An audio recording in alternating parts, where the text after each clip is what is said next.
I'm Benjamin Hall, and I'm searching for heroes.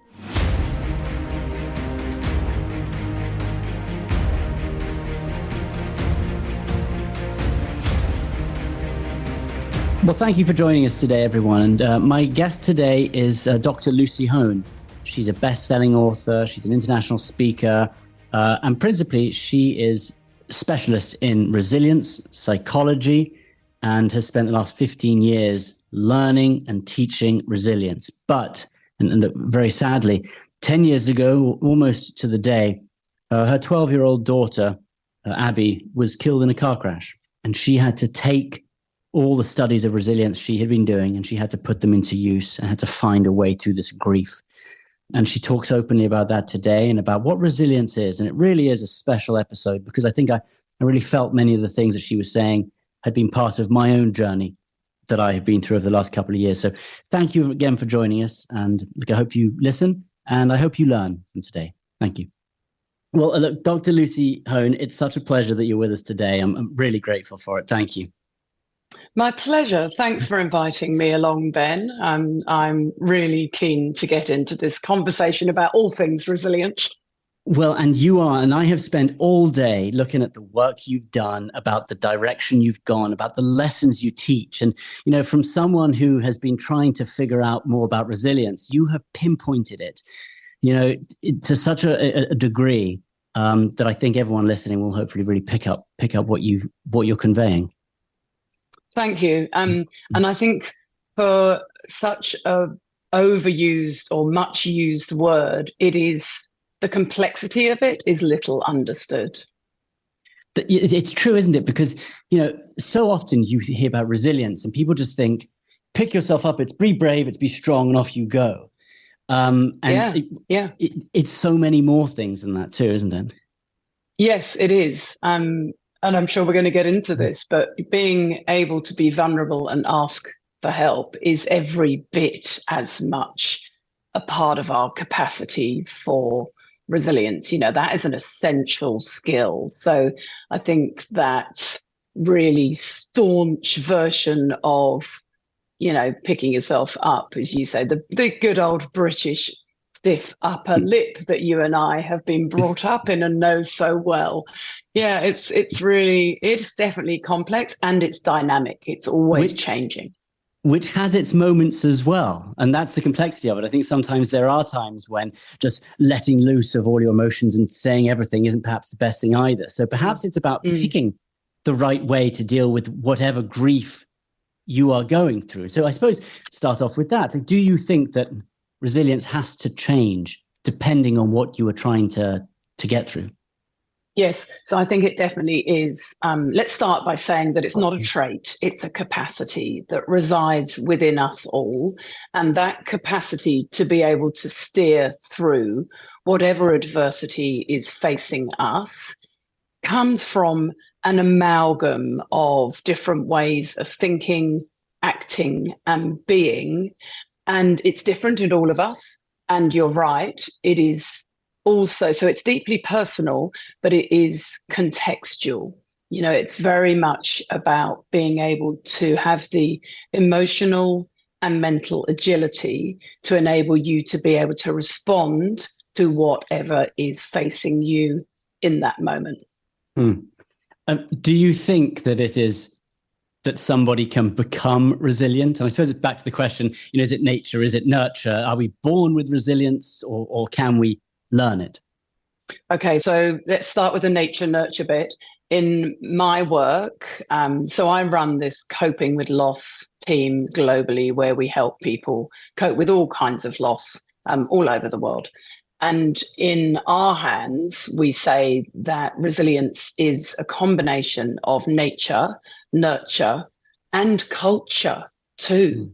Because in reality, you can only be as resilient as the pools in which you swim allow you to be. You know, if you're working in a toxic culture or you are continually discriminated against, it's really hard to be resilient, and no amount of resilience training will actually have an effect in those very kind of toxic circumstances. So culture matters too. Having said that, I studied at the University of Pennsylvania under Martin Seligman, a long time ago now, 15 years ago now.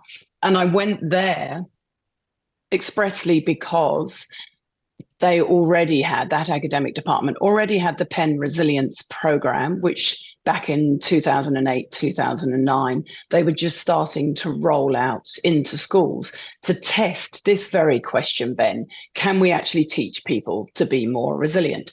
So they'd created a package, a suite of ways of thinking and acting that they would train to the school students. And then what they discovered after doing that, first in America and then later in the UK and then Australia, that actually, yes, they could teach school students to be more resilient.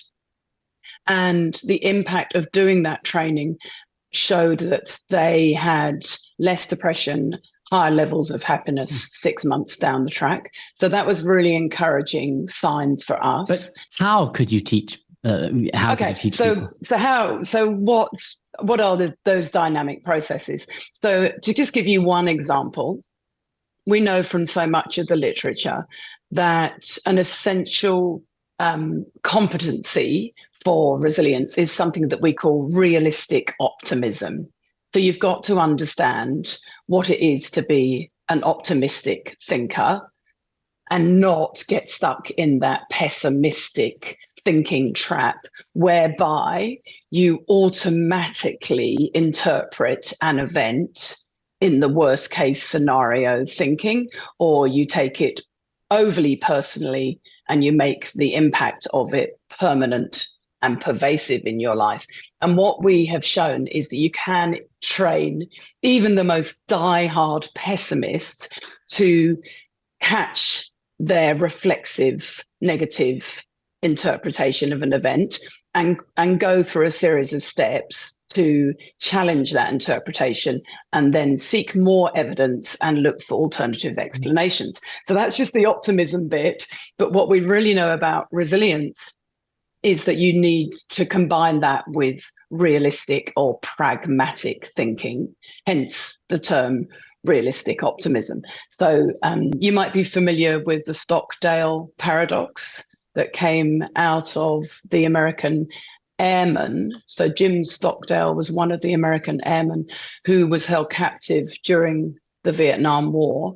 And what he noticed afterwards was that the airmen who did best while they were held captive were those that really knew what they were up against. So they were incredibly pragmatic, like, this is really dire situation here, but I'm never going to lose hope that we will one day walk out of here. So that kind of personifies this sense of realistic optimism. Is that sort of pragmatic optimism?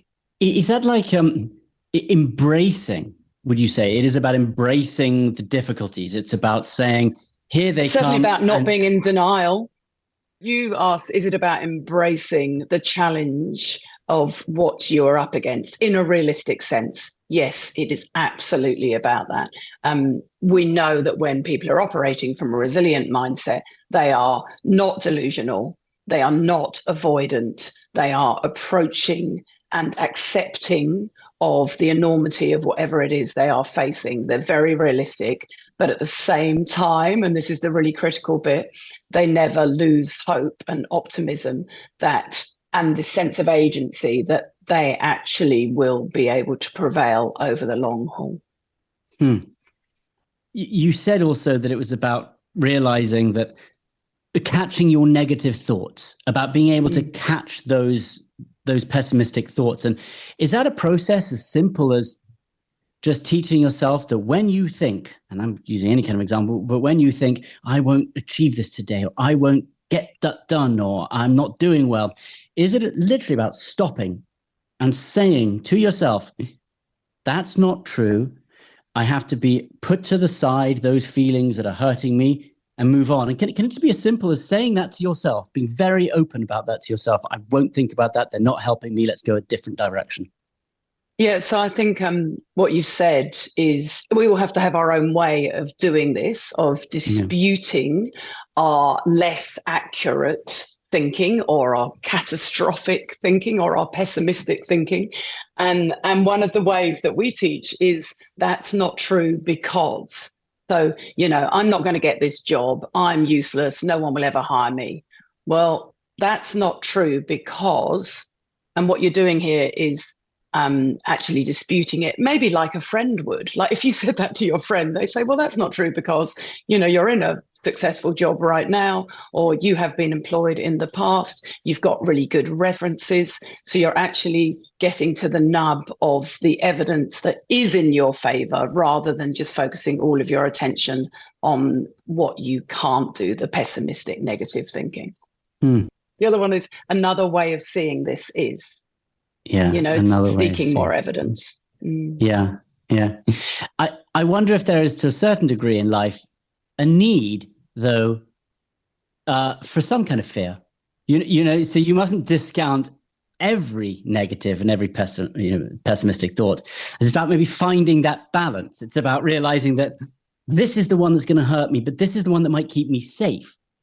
Perhaps. Absolutely. You've nailed it. Absolutely. And I think this is a real misconception about resilience. Resilience isn't about aiming to be happy all the time, because frankly, that's balderdash. We don't want to be happy all the time because as humans, we have this exquisite emotional system and all emotions are important. So your negative emotions, all of them are just as important as all of your positive emotions. All of that fear, jealousy, anger, they're all there for an evolutionary purpose and they give us data. So if you feel fear in the middle of an earthquake, or for yourself, Ben, in the Ukraine, that's a really important emotion to tell you need to pay attention that there is a threat coming at you right here and right now. So we do need our negative emotions, but equally, there's lots of amazing resilience research that has come out over the last 3 decades to show that positive emotions have an evolutionary purpose and a role to play in resilience too. So when we're operating out of a resilient mindset, we are doing this emotional agility that even in the depths of pain, if something makes us laugh or we feel good for a moment, or, we're in this kind of awe-inspiring situation, we don't quash those good moments either. We hold on to them and take the respite that they give us from all of the heavy lifting of the negative, tough emotions that might be around. Does that make sense? No, absolutely. And I suppose it's, maybe akin to saying the good is not so good without the bad. I mean, would you rather have this roller coaster where you experience different emotions rather than just truck along without feeling any of them? And for me, I'd embrace the ups and the downs, rather than just living this mundane life where I didn't want to feel either of them, In our training, we always say to people that, remind people that a resilient person experiences all emotions, the whole lot. But what the difference is they don't typically get stuck in one emotion. And if someone who's listening does find themselves perpetually stuck in one emotion, you're always sad, you're always anxious, then that is a really good indicator that it's time to seek help. More of our conversation right after this. Yeah, and I think I saw this, you'd commented on this on social media somewhere, that perhaps stress can creep up on people and many people don't realize that they are reaching a position where they are stressed. And that sometimes is the hardest part, is sort of accepting that there's a moment or that you need help. And what would you say then to somebody who has reached that moment, has said, okay, I've realized that I've gone off path, that I've been thinking more negatively recently. Where did they start? I mean, assuming they can't just pull these ideas out of their head and say, right, now's the time to change. What would be the direction, the first step, if someone's saying, right, let's catch this night now, what should we go do? Okay, so that's a great question. And I'm going to answer it in a slightly roundabout way by saying, so I did my PhD looking at what well-being is. So psychological well-being, in the definition that we use and is accepted globally, is that well-being is feeling good and functioning well. And what I love about this definition is it's not just theoretically sound, it's really practical, and all humans can kind of hang on to that, can't you? That's what we're aiming to do in life, is to mainly feel good and mainly function well. So if that's what we're aiming to do, and somebody isn't mainly feeling good and mainly functioning well, then that, I like this definition because it's a helpful barometer of how we're doing. And if you're never feeling good and never functioning well, then you do need to get help.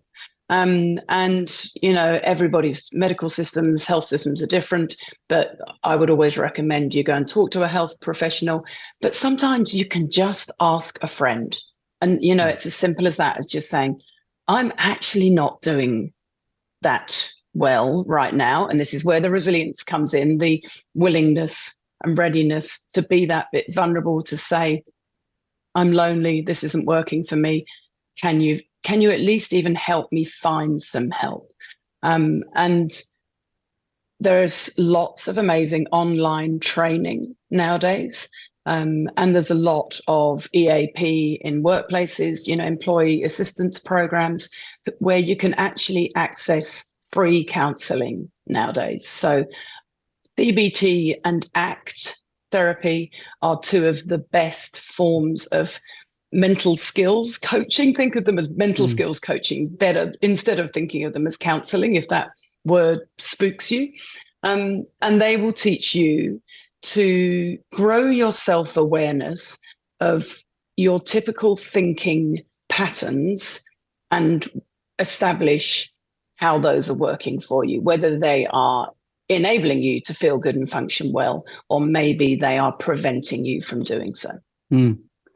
You say that, well-being, that we should always be aiming for well-being, but do you think that we live in a world right now where that is becoming harder, where you look at social media, which is throwing so many ideas at particularly young people who are looking at this? It sets the bar so high. It's portraying this world where everything is great and everyone has everything. Do you think that we are in a culture right now, so let's say in the West, where that's getting harder to do because of the environment that we're surrounded by? I absolutely do think it is increasingly harder year by year, I'm sad to say. All of those things you mentioned, the perfectionism that comes from consumption of social media and all media, our digital connectivity, being on the end of our phones or some form of device. Really, for a lot of people, would be getting up to kind of 17 hours, 18 hours a day, whether it is the environment that you're worried about, the cost of living crisis. Without doubt, it is getting tougher to maintain an equilibrium of mental well-being, which is why I think it is so important for us all to have I call it your personal resilience recipe. Everybody needs to know what it is that enables them to keep the show going. And then you've also got to work out the ways that enable you to go from the knowing what you've got to do to the doing gap, to actually make those things happen so that you can keep yourself well. It's an ongoing process, isn't it, Ben? You can't just go to the gym once and expect to be fit. And the same is true of your mental health. I mean, do you have a few examples of that someone might use that works well for them? I mean, that they grab, like what sort of examples might that be? Well, in my TED Talk, which came out just before COVID and then went viral in COVID, because and which is amazing, which is absolutely amazing, by the way. Everyone should go and watch it. Thank you. And I talk about, it's a distillation of a decade's work and research into resilience, because I'm an academic researcher who's also got all this lived experience, sadly, of challenge and loss and change. And one of the, I call them the 3 secrets of resilient people. The last of those secrets, I think, is kind of what you're asking for now, a practical tool that we can all bring into our lives to help us live better and feel better. And it simply teaches you to ask yourself, is what I'm doing right now the way I am choosing to think, act, or be, helping or harming me in my quest to get through whatever is facing me. And that might be, is, I don't know, having another glass of wine right now, helping or harming me in my quest to maintain this important work relationship where the booze is fueling an argument that we're having. It's a really practical question, because you can ask yourself, is trawling social media late at night helping or harming me? Is staying all day indoors and not getting outside and seeing the sun helping or harming my sleep? It's I think what I love about this question and is the potency of it is the fact that it puts you back in the driver's seat of your mental health, which is what we all need to do. We need to be the custodians and drivers of our own resilience and well-being. Yeah, and that simple question does kind of help. Totally true. People can guide you, they can talk to you, they can be there, but unless you really have the desire and lift yourself up, no one else can actually make that final step for you. And look, you diverted into the 3 secrets of resilience people that you talked in your TED talk about. And so maybe we'll delve into the other 2 now while we're talking about it. That was the third. The first, and I'll put it simply, you could explain it, is basically happens. Resilient people shit happens. I mean, that's a very simple version. You explain it in more depth, but explain that as part of resilience. So I often laugh so I do a lot of keynote speaking. I often laugh when I've got a big audience in front of me and say, duh. Like, if I tell you that suffering is part of life and that everybody struggles, you're going to look at me like I'm the academic researcher. Like, you really needed an academic researcher to tell you that. We all know this.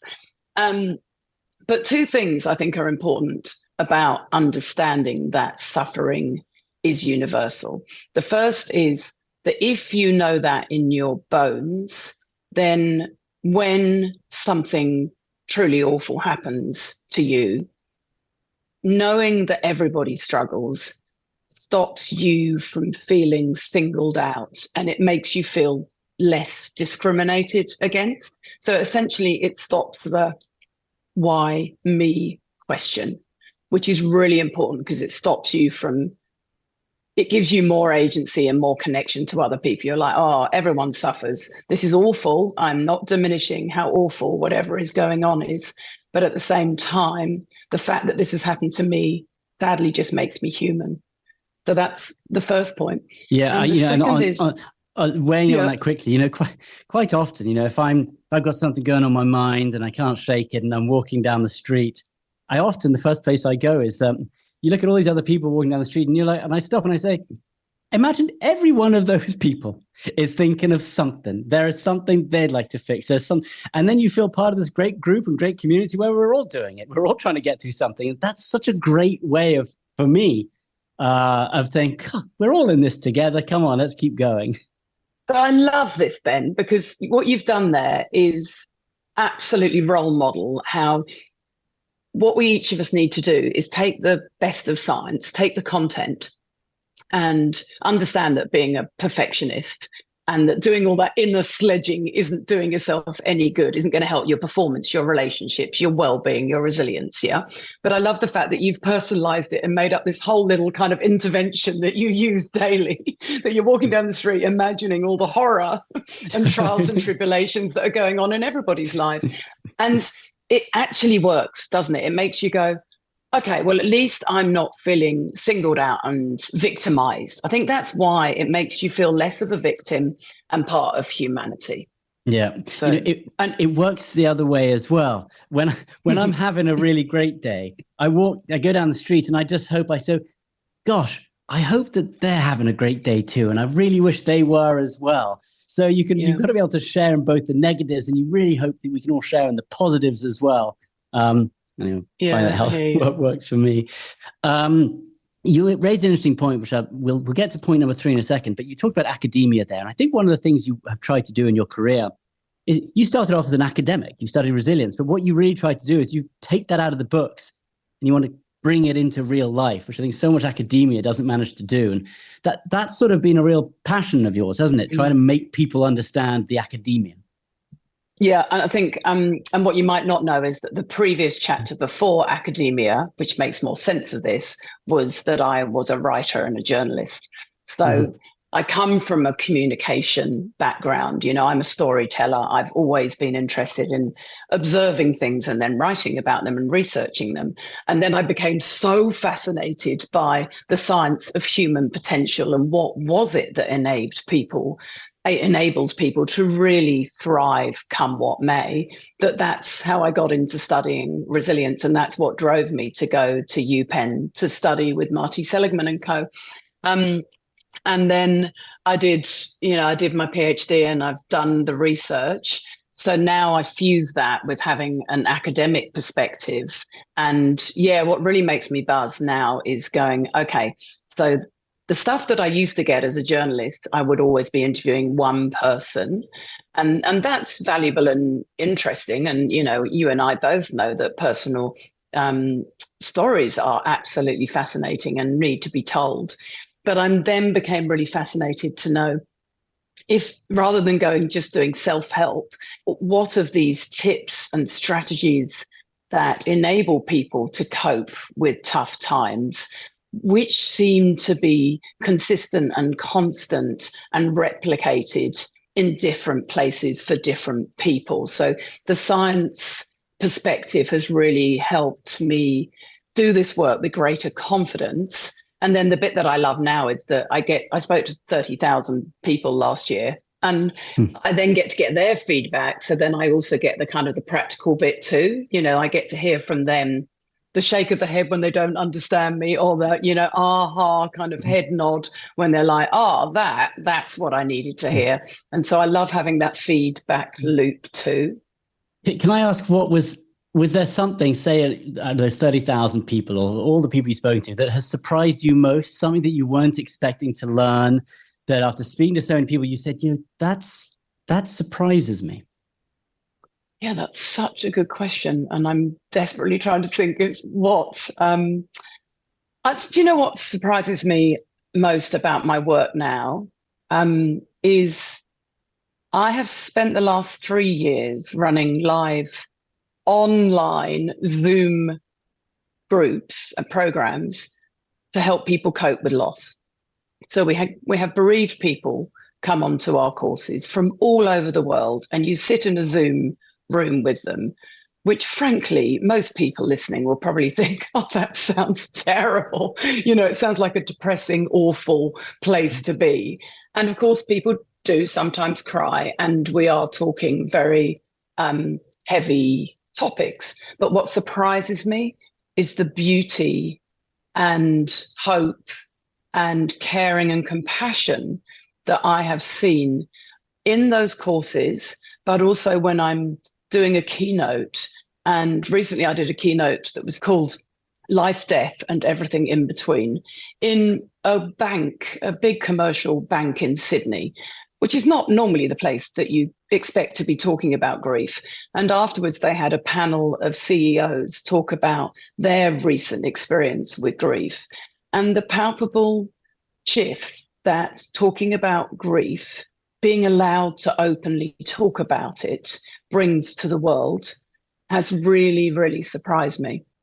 And you see this in Anderson. I don't know if you listen to Anderson Cooper's podcast, but, there is a real need in society to be able to talk about our challenging times and our lost stories. And I have been completely blown away by both the desire and the beauty and the compassion. And actually, it's almost like an elevating experience when you do finally get yourself in a room of people who are willing to talk about their loss. That is a very special thing. And, you have very sadly had to do that yourself because of something tragic that happened in your life. I know your daughter, Abby, died. In fact, it was just over 10 years ago, almost just, a couple of weeks ago. It was 10 years. And I wondered if you could tell us a little bit about Abby, first of all, and what happened to her. And then we can talk about the grief and how you got through that. Thank you. Yes, and I wrote a blog recently about 10 years because anyone who's listening who has, grieved over time will know that time is such an odd thing in grief. So Abby died 10 years ago, which feels like a short amount of time and an eternity, both things. She was killed.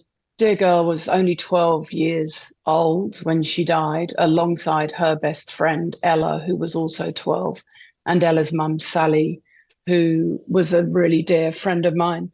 We were all off to spend the weekend mountain biking. And at the last minute, Abby hopped in the car with Ella. And on the back country lanes, a driver went through a stop sign at 100 kilometers an hour, crashed into them and killed all three of them. So, we still feels surreal talking about it. And it's hard for me to remember, the impact of what it was like at the time now. In truth, my book that I wrote in the aftermath of her death, bringing together all of the resilience psychology that I'd had my training in, and then applying it to our grief story, like how much of this stuff that I've learned at UPenn and in my own doctoral research about resilience, how much is useful to me now. So that book. Did you ask yourself that? Did you ask yourself, did you say, because I've been studying resilience, you must have said, for years. Can I now use that? And did you find that were you able to grasp what you'd learned and put it to good use, or in such grief? And can I also say, I think parental bereavement must just be unlike anything else. And so were you able to grasp that, or did it take some time to do it? So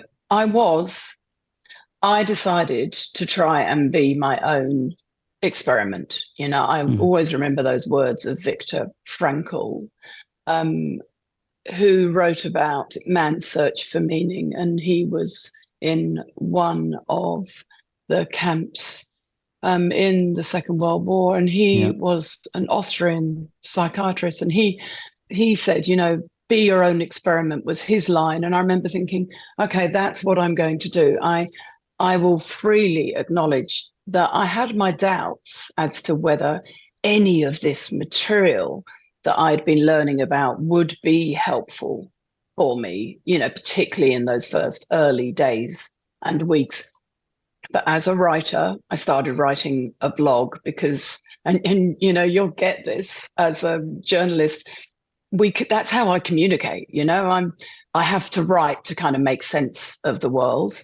And so I started writing a blog, and very quickly that blog became the book, Resilient Grieving, because I just knew I had to try. And I was very frustrated with the passive nature of that traditional grief theory, the 5 stages of grief, Elizabeth Kubler-Ross's work, that we all go through these 5 stages of grief with, anger, bargaining, denial, depression, and acceptance.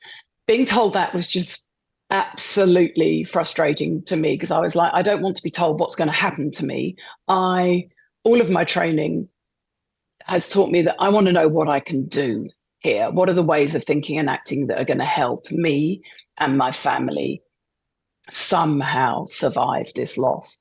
And so I literally started writing a blog testing each of these theories and ways of thinking and acting that I'd picked up in my research. And some were more useful than others. But the more I learned, the more I realized that actually there are things you can do when you are grieving that enable you to live and grieve at the same time. So they're not going to take away all the sadness and pain. They're not going to bring Abby back. They're not going to change the outcome, but definitely enable me to just cope a little bit better. And for that, I'm so grateful. Is that, and this might be totally the wrong question, but is that about, parts of the day, you allow yourself to put it to the side for the morning when you're going to do something, but then understand that then you will come back and feel the grief later, and by maybe literally just separating parts of the day, perhaps? Is that? Yep, that's so okay. So what you need to know about what everyone needs to know about grief is that there are no set stages of grief. And actually, Elizabeth Kubler-Ross's five-stage model has been wholly discredited by scientific research now, because what we know about grief is that each of us does it differently. We say that, grief is as individual as your fingerprint, meaning we all grieve differently, meaning everyone has to find what works for them in grief. And so what you just described as, for instance, let's paint a scenario. You're at work, a song, or you might be in the supermarket and a song comes on that suddenly triggers you, but you're in a place where you can't, or you don't want to absolutely break down. Now, there are things you can do, such as, that kind of box breathing, put your sunglasses on. There are ways that you can try and block it out for the moment if you really are in a situation where you don't want to cry, but you don't want to block it out forever. So healthy grieving requires you to be able to tune back into your grief later on in the day. And you very much can do that by maybe putting on a song, lighting a candle, giving yourself an environment where it is okay to break down later on when you're maybe in the safety of your car or the safety of your home. So there are just some amazing grief theories that aren't widely known, and I'm on a mission to change the way people approach loss, to get them to understand some of the fantastic contemporary bereavement insights that are much more useful to know. We'll be back in a moment with Searching for Heroes. Is there, and again, it's different for everyone, but is there like a could you set yourself a long-term solution? So just knowing that 10 years has passed, and I suppose I would ask you first of all that you must still feel, obviously, that grief constantly, but did you have in your mind at the beginning this sense that it's okay to feel grief now, but I hope to get rid of that grief? Or when it's something as serious as losing a child, do you want to also say, I never want to lose that grief because that grief ties me to my daughter? I mean, Yep. No, you'll be a good griever. You've got a good sense of what it's all about, because all of what you've just said is true. So apart from, I don't feel any pain on an everyday basis. I don't, think about Abby all the time. I'm not stuck in grief any longer. I have relearned to live in the world without her here, which is, I love this phrase, relearning to live in the world, because that's what grieving is all about. And that comes from a researcher called Tom Attig. So in one of the theories I like is called oscillation theory. And so basically this suggests that a healthy way to grieve is to sometimes approach it and sometimes avoid it. And so you oscillate back and forth between sometimes being consumed with your grief and crying and, lying on the couch, maybe not, hiding under the duvet, but at the same time knowing that actually you do have to get out of bed because there are parts of everyday life that are demanding you. And that might be, getting your kids off to school, going to earn money, whatever it is. And so I love this oscillation theory because it says it's actually really normal and healthy to oscillate between being consumed by the loss and taking a break from it, actually engaging in some healthy, distracting activities to give your poor mind a rest. Grief changes over time. It's different for everyone. In reality, I would have been doing some pretty heavy grieving for 2 to 3 years, but I did go back and finish my doctoral research within a year, and I wrote my book, Resilient Grieving, 6 months after that. So, even work was a healthy, welcome distraction. That's channeling? Is that perhaps trying to channel and get your focus somewhere else? And maybe that's a lesson as well, is that, maybe the worst thing in the end of it all is if you just let it totally overtake you, because that can lead to real down. And that's what we mean by oscillation theory, Mm. oscillating between grieving Yeah. and avoiding it with some form of healthy, engaging distraction. Because what the research shows is you don't want to get too caught up in either of these. So you don't want to spend all of your time grieving, yeah, and focused on the loss. And you don't want to spend all of your time avoiding it, busying yourself at work and completely, shutting it out either. Neither of those are healthy. What is healthy is to ebb and flow backwards and forwards between thinking Yeah. about it and avoiding it. How did community sort of come around you after something so sort of tragic? And was it helpful? And sometimes it would be, but I also imagine there must be times where what are the words that someone can say?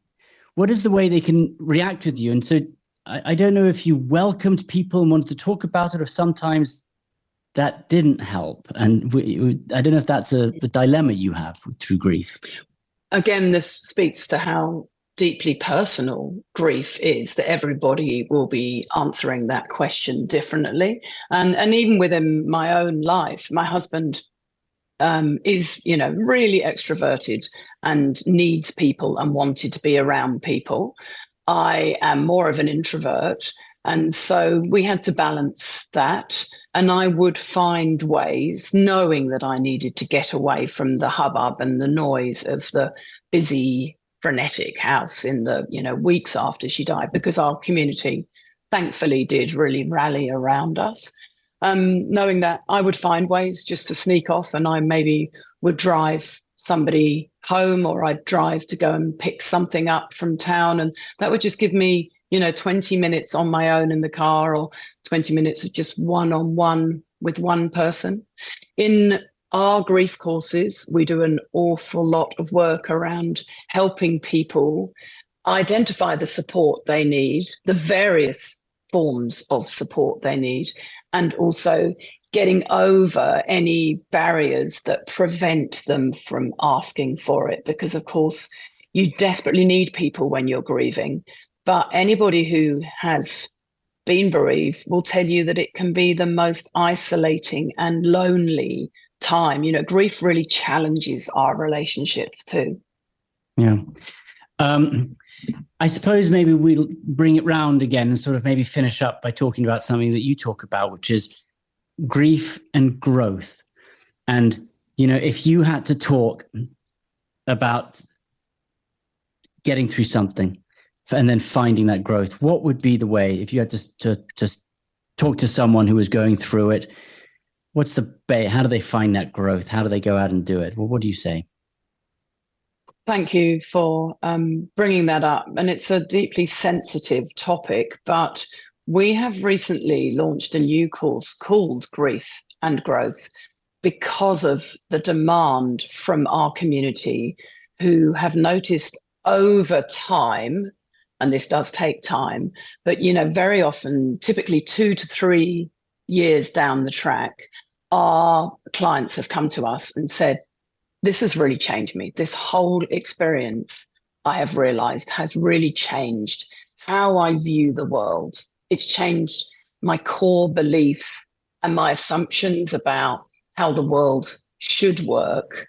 And on the back of that, we've created this course that helps people notice their individual growth, how this loss has changed them, and also how they want to grow in terms of noticing the legacy that their person left them. We love our people who are no longer here. It's okay to continue to love them, even though they're not physically here. And one of the ways you can do that is to think what they taught you. How do you want to live your life, given all that they have taught you and all of the way that this loss experience has taught you and changed you? And so that course was quite incredible. We just ran it over the last couple of weeks, and seeing people talking about what matters now and how grief has shifted their beliefs, their hopes for the future, their relationships. Very often people talk about how grief has changed the way they relate to people, how they can be much more open with their feelings now, because it teaches you how precious life is. And in many ways, I think grief is a portal to really knowing what's important and understanding the meaning and mattering of life. Yeah, I couldn't agree with that more. And I've felt it myself. What I'm so amazed at is at how people open up to you when you've gone through something. It's not always the other way around. And I remember walking down the streets when I first came out of hospital, and people coming up and saying things and opening up to me in a way they had never done before. And it was the one thing I couldn't quite understand. I said, this is amazing. I said, people are sharing with me. And so for me, that felt like growth. I was like, wow, and I've got to really harness this because it's a great opportunity and it's just brilliant to see. So, hey, Ben, and let's just say that, for some people, I understand that the word growth, I mean, for myself, growth isn't it's a kind of a jarring word when we're talking about having to go through all these awful experiences, isn't it? But I think if you frame it as constructive change, then somehow that makes it more palatable. Yeah. Well, look, I can't thank you enough for joining me today, Lucy. Really, you really put your finger on it. And I've got to say that I think I've experienced so many of the things that you talk about. And, you come from academia, but you've come sadly from, loss yourself. And so I think everyone should be listening to you. Everyone should be reading your books. Everyone should be tuning in. And so, look, thank you for joining me today. I really appreciate it. Oh, thank you so much for inviting me on the show. And to anybody who listens, do stay in touch. You can find my work at Dr. Lucy Hone, and I continue to share, tools and strategies all the time, because I truly am on a mission to help people find what works for them when they're navigating challenging times. And it's working. It's working too. Have a wonderful day. Thank you. Bye. Well, I really could have kept talking to Lucy for a lot longer there. And I think more than anything, it shows that, how complex resilience can be. She bubbled it down to a few, 3 secrets of resilient people. But actually, as she says, it is so different for everyone who's going through something difficult. And everyone has to find the way that gets them through it. So you can talk to people, you can learn from other people. But when it comes down to it, it's you that has to find that last level, that extra bit of strength. Use everything around you, but go and find it. And, Lucy has been through, I think, the hardest thing anyone can go through. Losing a daughter, her 12-year-old daughter. And I think of my own children. And to hear how she got through that was absolutely, incredible for me. So, look, I hope you all enjoyed today. More than that, I really hope you learned from today. And if you have a moment, go out and look at her work. Read her book called Resilient Grieving. And go out and have a great day today. If you're going through something difficult, know that there is a way through it. Might not happen straight away, but it will happen. Just got to keep working towards it. You've got to find the things that work. And perhaps go and listen to Lucy's 3 Secrets of Resilient People. They'll guide you on the way. Thanks for listening to Searching for Heroes. Listen ad-free with a Fox News Podcasts Plus subscription on Apple Podcasts. And Amazon Prime members can listen to this show ad-free on the Amazon Music app.